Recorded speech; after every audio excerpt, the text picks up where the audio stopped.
ถ่ายกับจะประเทศแบบประเทศเด้อพี่น้องเลย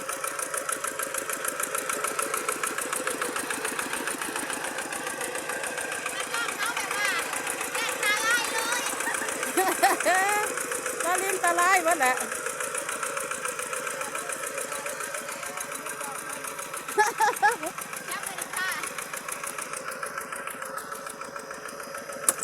เอาค่ะ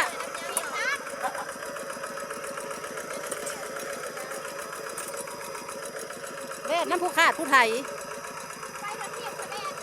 อย่ามันเราบอกเอาเนี่ยแม่เยอะป่ะนี่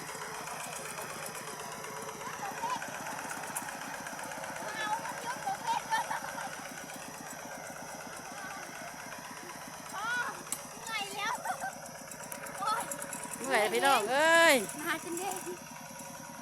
จำจีกลักคันจำจีขาดใหม่บ่เคยไถจักเถื่อพี่น้องอยากลองเบิ่งเมื่อยบ่อยากลองเพราะว่าเอาไหมผ้าลองไหมผ้าไอ้ตะวันก็ลองมาว่าได้ก่อนฮะโอ้ใหญ่ซะก่อน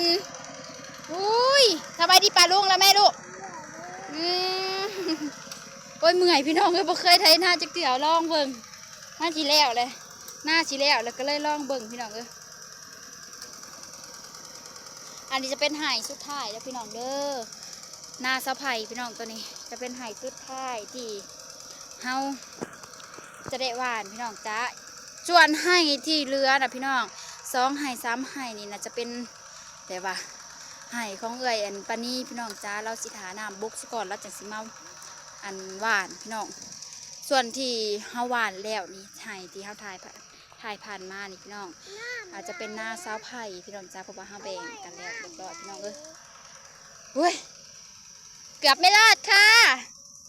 เป็นเสยบุยนี่ตะวันเก็บเสยนะสาวเลยลูกอันแล้วกินข้าวตอนเที่ยงแล้วพี่น้องสบายสิพาไปหาหน่อไม้พี่น้องบัน สบายสิพาไปหาหน่อไม้พี่น้องเป็นลูกยายแก้วต้องเก่งทุกอย่าง เป็นลูกแม่แก้วต้องเก่งทุกอย่างคุณแม่บอก